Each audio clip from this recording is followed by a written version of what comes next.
Bonjour les premières, alors une petite vidéo pour pouvoir conjecturer, oulala, dans des cas simples, la limite d'une suite. Conjecturer, c'est-à-dire je pense que la limite de la suite va vers est ça, et que qu'est-ce que c'est que cette limite, hein? C'est lorsque n va tendre vers l'infini. C'est-à-dire quand on va prendre des valeurs de n très grands, est-ce que les valeurs de la suite vont aller vers une valeur limite?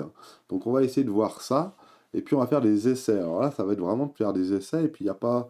Il va bien avoir des démonstrations un petit peu mathématiques, mais vous allez voir que ça se sent bien, et c'est des choses que vous allez avoir à revoir en terminale sur les fonctions. Donc là, on les fait sur les suites, mais sur les fonctions, vous verrez, c'est encore plus simple. Du moins plus simple, ça dépend. 56, on a un qui est égal à 1 sur n puissance 3 plus 10. Donc essayons de prendre des valeurs de n qui sont un peu grandes. Prenons par exemple U1. U1, c'est 1 onzième. U10, pourquoi c'est 1 onzième, hein? 1 puissance 3, ça va être 1 plus 10, ça fait 11. U10, qu'est-ce que c'est? C'est 10 puissance 3 plus 10. 10 puissance 3 plus 10, ça fait 1010. 1 sur 1010. Et si je prends U100,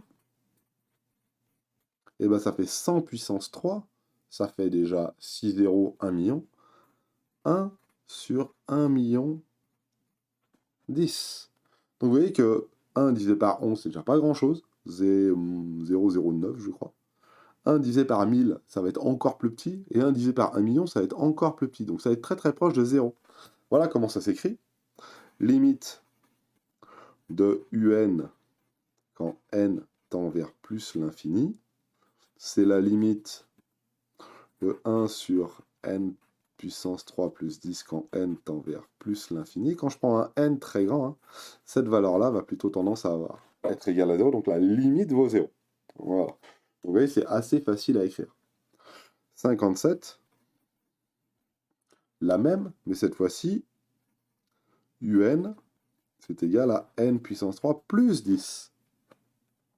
Et bien combien ça peut valoir? Ben, si n tend vers l'infini, ça va faire des nombres très très grands. Ah, on a vu que si j'étais à 1, ça faisait 11. Si j'étais à 10, ça faisait 1010. Si j'étais à 100, ça fait 1 million 10. Donc la suite a plutôt tendance à grimper tout le temps et puis à jamais s'arrêter. Elle va toujours vers plus l'infini. Donc voilà comment ça se note. Limite de un quand n tend vers plus l'infini, c'est plus l'infini. Voilà, tout simplement. Donc ça, c'est conjecturer. Alors je pense que. Et en fait, avec des petits essais, on tombe. Donc à chaque fois, vous ne pouvez pas trop vous tomber, vu qu'à chaque fois, c'est conjecturer, et conjecturer, c'est-à-dire je pense que. Alors regardez bien celle-là. Un, c'est moins n puissance 3. On a n, hein, c'est un nombre positif. Hein. Et un nombre positif à la puissance 3, ça fait toujours un nombre positif. Et vu que n va tendre vers l'infini, si je prends un très grand nombre ici, n à la puissance 3, là, ça va être un très grand nombre. Mais devant, j'ai un moins. Donc ça va être un très grand nombre, mais dans les négatifs. Donc, on va plutôt avoir tendance à dire que la limite de n puissance 3 quand n tend vers plus l'infini, c'est plus l'infini. Donc la limite de moins n à la puissance 3 quand n tend vers plus l'infini, ça va plutôt être moins l'infini. Donc on peut le dire, hein, donc limite de un quand n tend vers plus l'infini, c'est donc moins l'infini. Et puis prenez une grande valeur. Hein. Si je prends 100, 100 puissance 3, ça fait 1 million. Et 1 million avec un moins d'euros, ça fait moins 1 million. Donc ça fait bien vers moins l'infini. Voilà pour le 58. Et vous voyez, ça va vite. Hein. 59 maintenant. Ah, une qui est un peu intéressante. C'est 10 plus 1 sur n. Faisons le petit essai. U1, qu'est-ce que c'est? Bah, c'est 10 plus 1, ça fait 11. 1 sur 1, ça fait 1. 10 plus 1, ça fait 11. U10, qu'est-ce que ça fait? U10, ça fait 10 plus 1 sur 10. Bah, ça fait 10,1. Pourquoi? Parce que 1 sur 10, ça fait 0,1. Et 10 plus 1 plus 0,1, ça fait 0,1. Si je prends U1000, ça fait 10 plus 1 millième. Mais 1 millième, c'est très proche de 0. Donc on est quasiment à 10. Hein. 1 millième, dixième, centième, millième. Voilà. Donc on peut le dire, hein. La limite de 1 sur n quand n tend vers plus l'infini. Ah, la limite, c'est toujours quand n tend vers plus l'infini, hein. N, c'est un entier naturel, donc il va tendre vers plus l'infini. Voilà. Hop, bien, ça fait 0. Donc, la limite de 10 plus 1 sur n quand n tend vers plus l'infini, et ben ça a plutôt tendance à tendre vers 10. Donc notre limite à nous, ici, dans notre cas à nous, c'est plutôt 10. Et puis ça se voit bien, allez, hein, 10, 10, 11, on se rapproche de 10, 10,1, on se rapproche de 10, 10,0001, on se rapproche de 10, et plus n va être grand, plus notre valeur de n va être grande, plus on va se rapprocher de 10. Ok, exactement pareil pour ici, hein. Hop, et la réponse à ici, alors là, c'est ça, et au-dessus, notre limite, voilà, là, elle tend vers 0. Voilà, c'est ça conjecturer, c'est essayer de faire des essais et dire je pense que notre limite tend vers cette valeur. Alors on a exactement la même chose ici, hein, pour le 60, et vous allez voir que c'est une expression qui ressemble drôlement à ce qu'on a fait juste avant, hein. UN, c'est moins 10, moins 1 sur n au carré. Et de la même manière, hein, si je prends U10, U100 par exemple, ça fait moins 10, moins 1 sur 1 million. 1 sur 1 million, c'est ridiculement petit, hein. Donc on aura plutôt tendance à dire que c'est quasiment moins 10. Donc d'ailleurs, on peut l'écrire, hein. La limite, quand n tend vers, là j'ai mis un environ, hein, plus l'infini de moins 1 sur n au carré, c'est 0. Donc, la limite de un quand n tend vers plus l'infini, c'est donc moins 10. Si vous en avez d'autres, calculez U de 100 correctement, et vous verrez que c'est, je sais pas combien il y en a, mais il y en a un paquet là. Voilà, U de 1000, il y a encore plus de 0, donc on est encore plus proche de moins 10. Et puis voilà, voilà pour celle-ci. Pour la 61, c'est le même principe. Pour la 61, c'est le même principe. On veut conjecturer la suite de UN de n moins 10 puissance 3. Alors vous pouvez dire, ah, 10 puissance 3, c'est un grand nombre, hein. Mais 10 puissance 3, c'est 1000, donc je prends la valeur de n et j'enlève 1000. Donc si je calcule, par exemple, pour n égale 1000, bah, ça fait 0. Donc la limite, c'est 0. Ah, pas forcément, prenons un nombre plus grand. 10 000. 10 000 moins 1000, ah, bah, ça fait 9000. Ça fait quand même gros, hein. Si je prends n qui vaut 400 milliards, 400 milliards moins 1000, bah, c'est pas grand-chose, hein. Du moins, c'est toujours très très proche de 400 milliards. Donc c'est toujours très très grand. Donc la limite de ça, c'est plus l'infini. Donc la limite de notre suite, c'est plus l'infini aussi. Est-ce que je l'aurais écrit? Allez non, je fais le feignant, hein. Pourquoi? Pas parce que n-10 puissance 3, c'est donc un. Vous voyez, ça se fait assez vite alors. Le 62 est plus intéressant. Regardez bien le 62. On a notre suite un qui est égale à 4 fois moins 1 à la puissance n. Calculons quelques valeurs. Par exemple, si je prends U2, U2, ça fait 4 fois moins 1 à la puissance 2. Et moins 1 à la puissance 2, ça fait moins 1 au carré. Moins 1 au carré, ça fait 1. Moins 1 fois moins 1, ça fait 1, donc ça fait 4. Si je prends U10, U11 par exemple, ça fait 4 fois moins 1 à la puissance 11. Mais moins 1 à la puissance 11, c'est moins 1 multiplié par lui-même 11 fois. Si on multiplie moins 1 par lui-même 11 fois, on va tomber sur moins 1. Pourquoi? Parce que lorsqu'on le multiplie un nombre pair de fois, ça va donner 1, et lorsqu'on le multiplie un nombre impair de fois, ça va donner moins 1. Et regardez, moins 1 à la puissance 2, je l'ai multiplié 2 fois par lui-même, ça fait 1. Si j'avais moins 1 puissance 4, moins 1 par moins 1, ça fait 1. Moins 1 par moins 1, ça fait 1. 1 fois 1, ça fait 1.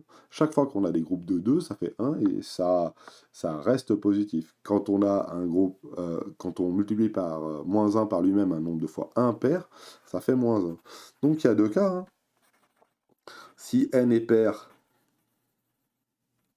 alors un est égal à 4, c'était ce cas-là. Si n est impair, alors il faudra le démontrer, hein, mais facile à démontrer, hein. Alors, un est égal à moins 4. Alors pour le démontrer, hein, c'est facile, hein, de dire que moins 1 à la puissance un nombre pair, ça fait 1, et moins 1 à la puissance un nombre impair, ça fait moins 1. Donc là, un varie entre deux valeurs, 4 et moins 4. Donc, pas de limite.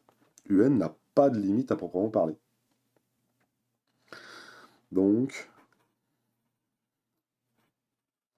un n'a pas de limite. C'est possible. Elle peut varier entre deux valeurs. Elle oscille entre 4 et moins 4, 4, moins 4, 4, moins 4, 4, moins 4, 4, moins 4. Donc, elle ne se dirige pas vers une valeur unique, mais vers deux valeurs, hein, 4 et moins 4. Et elle est égale même à ces deux valeurs, une fois 4, une fois moins 4, hein, cette suite. Donc, pas de limite à proprement parler. Okay, pas de limite unique. Et puis, pas de limite du tout. Voilà. Si c'est pas unique, c'est qu'il n'y a pas de limite. On est bon pour le 62. Et regardez le 63. Le 63 est un peu plus tordu. Voilà. Donc on va regarder ensemble. Regardez bien le 63. Le 63 est un peu plus tordu. Il y a toujours le moins 1 puissance n. Mais tout ça est divisé par n puissance 4 maintenant. Donc j'ai pour le 63 un qui est égal à moins 1 à la puissance n sur n puissance 4. Calculons U2.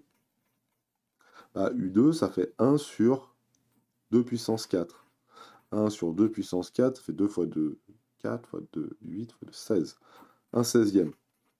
Pas bien haut, hein. Prenons U11 maintenant.